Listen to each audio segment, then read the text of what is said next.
It's time now for Countywide, a special presentation of Yavapai Broadcasting News. Join Paul David and Kyle Benedict as they talk with our community's leaders, newsmakers, and people in the know. You'll hear about the hot topics that affect all our lives in Yavapai County. And now here's today's Countywide.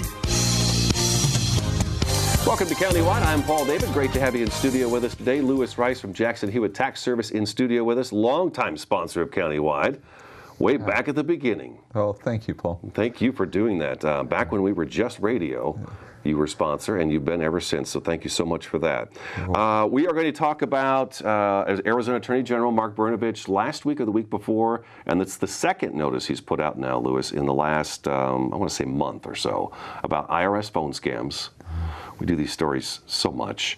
And then we're going to talk about tax credits as well today. And then anything else you've got on your mind that you would like to share with us today. All right. All right, so let's get on with the IRS phone scam. Arizona Attorney General Mark Brnovich issued, October 16th was when we wrote the story, that as of the end of September, there had been 70 complaints filed with the IRS about these phone scams.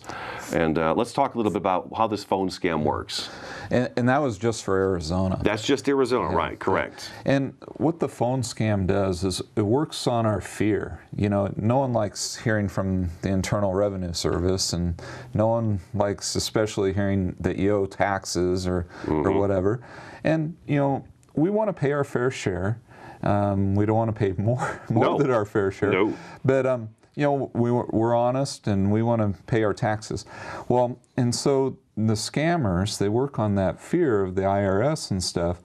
And a lot of people don't always understand.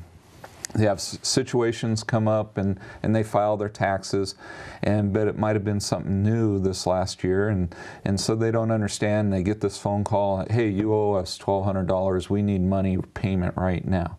Well, IRS doesn't work that way. That's good. It's still good US of A. And so when you do owe money, they'll give you notices and chances to, you know, set up payments if you don't have, you know, the money and stuff like that. They'll never demand, you know, a debit card or, you know, a cash MasterCard or whatever those are. These prepaid debit cards should be a big warning. When somebody calls you and says, we need you to pay, and they're very aggressive too. They are. Mr. Rice, you owe us $1,500 and we need that right now. We're going to put a lien on your home. Yeah. And they are cramming it down your throat when they got you on the phone. Yeah. They want you to believe them, but I imagine they probably talk very fast too. Probably. Yeah. Actually, this last tax season, our office actually got a phone call. Oh, really? Yeah, it was like in March, and they called because we had extra lines during tax season, and we just pick up lines that have been disconnected, and we got a phone call on one of those extra lines, and it was quite hilarious. And anyways, it's amazing. You know, if they would use half of their energy to do good instead of trying to do scams and illegal things, the world would be such a great place. It would be, yeah. But IRS, like I was saying, typically 99% of the time, they work by letters through the mail. And the first letter is, you know, might be, you know, we see a discrepancy or we need more information. And then they'll give you so much time to respond. And then they'll send you another letter if you don't respond, or they'll send you a letter, you know, saying we got your response and we need more time to, you know, research it or whatever. But before they threaten you with a lien and stuff, you usually get at least 3 letters, and usually about the 5th letter, they'll come certified, you know, if you don't, you know, clear it up and stuff like that. But they go out of their way, you know, with letters and notices, and then they, you know, the main phone number, 800-829-1040, is kind of hard to get through. And on those letters, they'll usually give you a different number to call. And so, but that main number, if you ever do need to talk with the IRS, you can use that number. And one thing we have found, and I don't know how much longer it'll work, and it doesn't always work, but it comes up with those automated, press 1, press 3, press, We're a very automated world now. Yeah. It can be quite frustrating too. But if you don't press anything and sit there. just sit there, and usually about 2-3 minutes, but sometimes up to 5. Then usually a live person comes on. Okay, well, don't you know what you're supposed to select here? Right. But then you can explain your situation. They can get you sent to the right place. Because nothing more frustrating. You pick 3, and then you're on hold for a half an hour, and then someone comes on, and we're the wrong spot. We got to, transfer you over here, and then you're on hold again. And that was some of the main complaints is getting a live person and getting those courtesy disconnects. We have too many calls at this time. Please call again. Or you're on hold for 45 minutes, and sometimes your lunch break's over and you got to hang up. After I've even had to where I've been on hold for 45 minutes, and they say this office is closed for the day. Call back again tomorrow during regular business hours, and I'm like, yeah. But I've been here for an hour waiting. Yeah. So that happens too. I mean, very frustrating. But I think the key thing here with this IRS phone scam is that, number one, they're calling me on the phone. IRS is not going to call me on the phone. Very, very, very seldom. Right. So I guess with that said, just the fact that it is very seldom, most of the time you said they'll send you a letter, and then certified mail. So that's usually a good thing right there, just because you're getting that letter. Now, I've even heard where sometimes you got to watch out for those letters. I'll even get emails sometimes. Yeah. And if you look at the email, it'll have like the professional logo on there and everything. But then as you read along, the verbiage it's misspelled. There are words out of place, and things just don't look right. Yeah. So I guess what I'm thinking is the only way to guarantee that if somebody calls you and say, Mr. Rice, you owe us this money for taxes, the best thing to do is to call the IRS and get a human being on the phone. Yeah. And if you do get that phone call and you want a little interaction with them, you can ask them for their name. A badge number. They all have an ID number associated with them, and then a phone number. You can ask them what service center they work out of, and then you can contact IRS and make sure it's real. These are questions for the scam artist. Oh, yes. These are questions for the scammer. Let me have your badge number. Yes. Yeah. Let me have your phone, your return phone number, your name, your full name. Yeah. And what service center are you working out of? Put them on the spot. Yeah. Start demanding from them. Exactly. Okay. Yeah. All right. And then if all else fails, 1-800-829-1040, and then just hang out on there for a while and wait for a human being to come along and talk to you. They do. And then you can always go to irs.gov, www.irs.gov, and they have a section on there about scams and stuff, and contact us and all those things and questions, and a lot of frequently asked questions and things. And they seem to be preying on the elderly as well. That seems to be the target of just about all the scams.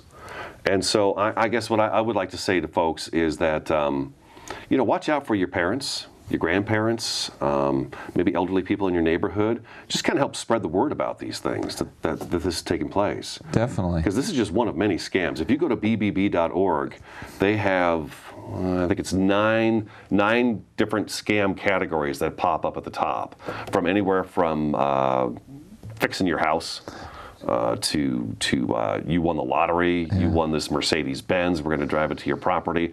The IRS scam was on there. There's a lot of different...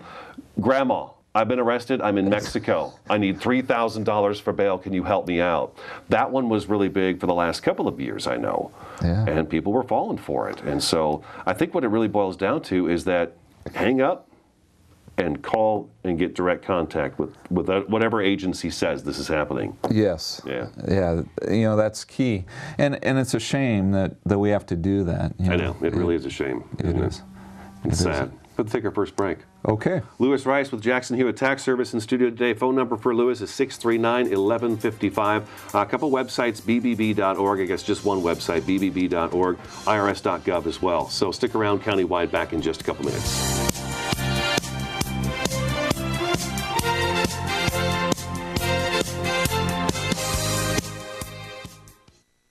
They told me a bottle couldn't dream. That I would never become a superhero.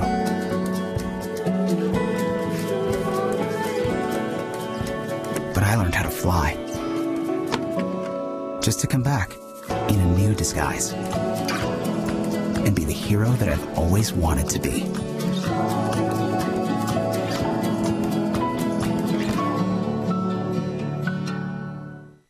Why is Connor having trouble focusing in school?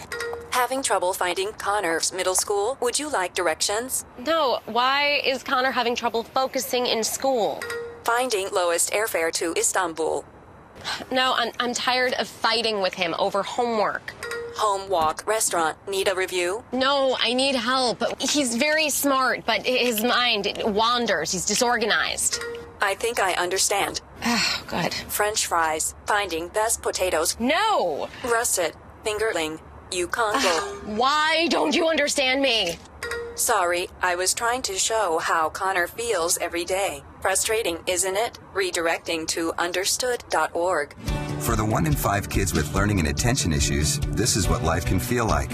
Explore understood.org, a free online resource about learning and attention issues, designed to help your child thrive in school and in life. Understood.org, because understanding is everything.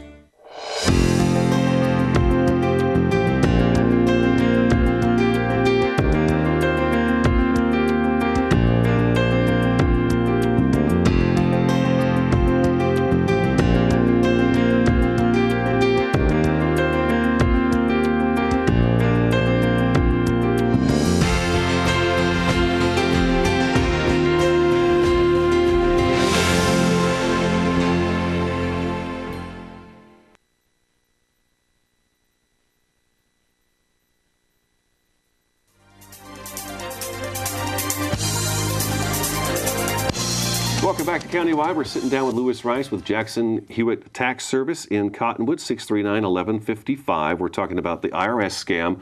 Real quick again, if this does happen, you get a phone that says you owe money to the IRS, just hang up on them. Yes. You know, just hang up on them. If they start asking you for a prepaid debit card, a green card, a wire transfer, that is just ridiculous. The IRS does not do that. No, they're gonna. It's not immediate, Right. you know, so. They want to work with you if you do owe, so odds are it's going to be a scam. Anybody who calls you on the phone and says, we need money right now and you need to send it in a way that it can't be traced, don't do it. Yes. Just don't do it and spread that word to everybody.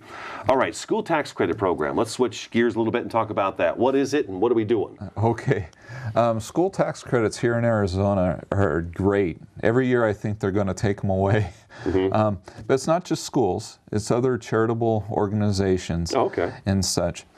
But if you itemize on your federal tax return, it helps you out on that too, because you can take that. A married couple can give up to $400 to public schools. We'll cover that first. So if you itemize on your federal return, Schedule A, you can take that $400 also as a charitable donation. And then on the state side, it backs out of the charity stuff and it goes direct to a tax credit. So let's say you might owe $1,000 usually to the state of Arizona.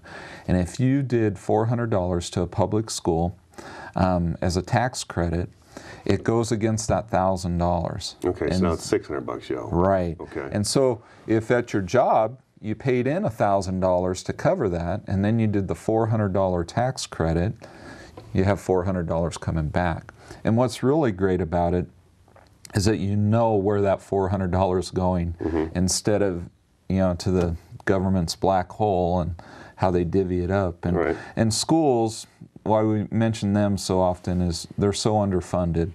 Right, it's a big struggle in the state right now. Oh, definitely. And so it's a great thing. Single people, $200. Then, there's private school scholarship organizations. Those are more. You can give $1,000 and then there's another $1,000, so you can give up to $2,000. They used to call them working poor. Now they're just charity organizations, like the Old Town Mission is a real popular one here, and that's like $400. And those are separate credits. So if you owed $2,000 usually in the year, you could end up giving $1,000 to a nonprofit school like St. Joe's or Verde Valley Christian School or something. You could give $400 to public schools, and then you could give $400 to a charity. So you can actually divvy all of it up. Yeah. And make sure it's going where you want it, all of it. Pretty much, unless okay. you have a really big, tax liability. So those are the three main different Arizona tax credits. There's the Wounded Warriors you can do. Some of the main ones here, like Big Brothers Big Sisters, the Bread of Life missions over in Camp Verde, Camp Soaring Eagle is one that you can give to. The Cottonwood Lions Club has that here. The House of Ruth, Old Town Mission we mentioned, Rainbow Acres, Rusty's Morning Star Ranch, the Sedona Community Food Bank, the Verde Valley Habitat for Humanity. Okay. You can do that. The Verde Valley Senior Citizens, Yavapai Food Council, Yes, the Ark, the Arizona Military Family Relief Fund. So there's a lot of different organizations. Where'd you get that list that you're reading off right now? There's a list on Arizona Department of Revenue, so azdor.gov. Okay. And the Arizona.gov site has a link to the Arizona Department of Revenue, and they have a list of all the qualifying organizations. Does it break them down community to community? No, county to county? that'd be very nice. Okay. They're All right. alphabetical order. Okay. So you have to have an idea. We've suggested that you could do a search by zip code or something. Right. But the organizations, they have to reapply every year. Oh, okay. And so sometimes you have an organization and then the next year they're not there. And, bureaucracy, they like their paperwork, so they make these organizations reapply. Now, if they don't reapply, then they drop off. and you can't do that then? You can't No, credit they're them? still usually a charitable donation, but not for the tax credit. Okay. And the tax credit's just better because it's a dollar for dollar, whereas on donations, it's a percentage. So if you're in the 15% federal tax bracket, you save 15% on the federal side. And then Arizona's about 3%, anywhere from 1.5% to 3%. A little bit more if you're a higher income, but on average 3%. So a charitable donation will only save you 3%. You give $100, it's going to save you $3 in taxes. Whereas the tax credit, you give $100, it counts as $100 towards your taxes. Oh, that's just much better right there. Yeah. Period, right? That's a no-brainer. Yeah. Yeah. Now, when I do tax credit, let's say to a school, do I get to pick where that money goes in the school? You do. Okay. So you could have it, go to extracurricular activities, sports or FFA or computer library, or you can say, hey, you guys know where you need it the most, and they can divvy it out. Now, how do you make sure that the money you send in, let's say you did say, okay, I want it to go towards extracurricular activities, because I know that seems to be an area where schools have dropped some of that stuff off, because that's where the funding always seems to get cut. Yeah. How can you make sure that that money is actually being used for that? Well, is there any way of that? Yeah. So most of the schools will have a little form, and so you can check on music or arts or whatever, and then they'll usually send you a little letter and a receipt saying, hey, thanks for donating, and we're using it for this purpose. Awesome. And then you can always call the schools. Schools are very forthcoming on where they're using the money and stuff. And we have them in here all the time, and they're always happy to take. They're appreciative. Right, and they're always happy. I think they're willing to take you on a tour of the school as well. They do. I don't have any kids in school right now, but if I wanted to go down to Mingus and say, okay, I want to see the renovations you guys have done, I'm pretty darn sure they would take me around and say, okay, this is new, this is new, this is new. Yeah. And they'd show you where that money's going. We have to take our second break already. Oh. I know, right? Yeah. Lewis Rice with Jackson Hewitt Tax Service in studio today. Phone number for Lewis is 639-1155. Stick around, Countywide, back in just a couple minutes.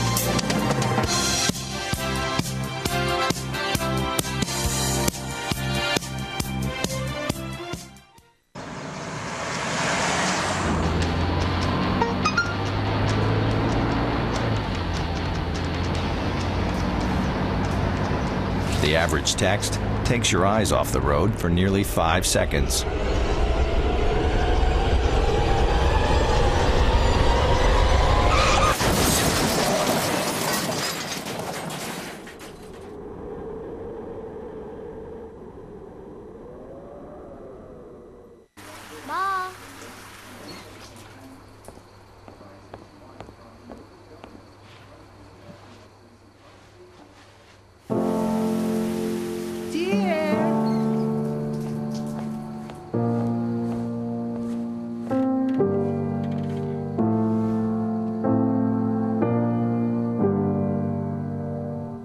Visit aarp.org/caregiving for information on how to provide even better care for the person who once took care of you. Hi, may I please have an application? Thank you.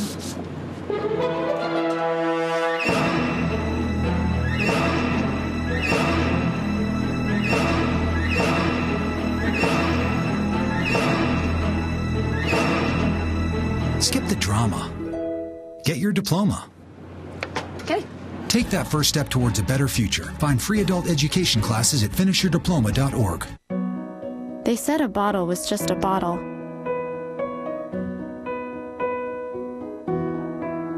That no one would ever notice me.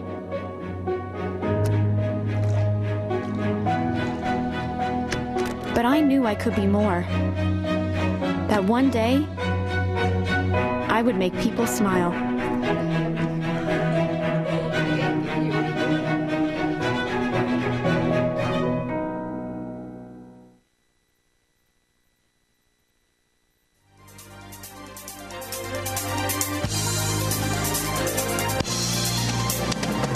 Welcome back to Countywide. We've got just a few minutes left in the program. Lewis Rice with Jackson Hewitt Tax Service in studio, 639-1155. I'm one of those scam guys. Talk real fast, make you confused. You don't know what's going on. All right, so we were talking during the break that there is a change with this credit program. Am I calling that right, credit program? Yeah, Arizona State Credits. Okay. Yeah, and it's a good one. So, you know, it is the end of the year. Holidays are coming up. Everything's always tight anyways. So things are tight and you just weren't able to make a donation to the school for the Arizona State tax credit for by the end of the year? Yeah. Okay. Well, new for this year, we actually have until April 15th of 2016. Tax due date. Yeah. Okay. To make a tax credit donation to a public school or a private school, but the public schools, and have it for 2015 taxes. So let's say you just weren't able to do it. You sit down and you're working on your taxes in February or March, and you find out, hey, I owe $200 to the state of Arizona. Instead of sending the check to them, to the Arizona Department of Revenue, you can go down to your school, your choice, you know, the grade school, high school, middle school, whatever, and say, I want to make a tax credit donation for 2015, and write them the check. They'll give you the receipt, and then on your tax return, instead of showing a balance due, you're going to put that, I put $200 to the tax credit, fill out the tax credit form, and you're done. That's so awesome to be able to keep your money local too. Exactly. You know, we talk about that for years and years and years about keep the money local, shop local, keep your money local, and it's really nice to be able to do that. Oh yeah. And so, and what's nice with that extra time, and you owe that money anyways, why not do it to a local? Exactly. And you know, the schools have that right now. They don't have it for the other charitable organizations at this point, but the schools have that. So April 15th, you owe the money anyways, you know, give it to the school. But when you do that, you have to make sure you fill out the tax return, your Arizona State tax return, that you paid it with that credit, and you have the receipt from the school. Have the receipt for the proof. All right. Lewis, thank you so much for coming in. Thank you, Always Paul. good to see you. It's great to be here. You guys do great for the community. I think this is a good program. We are doing our best. 639-1155 for Lewis. IRS.gov, a good website to go to for more information about scams. BBB.org, their homepage is all about the scams and the various ones that are out there. So educate yourself on that. That's today's Countywide. Thank you so much for watching or listening. We'll talk to you again next time.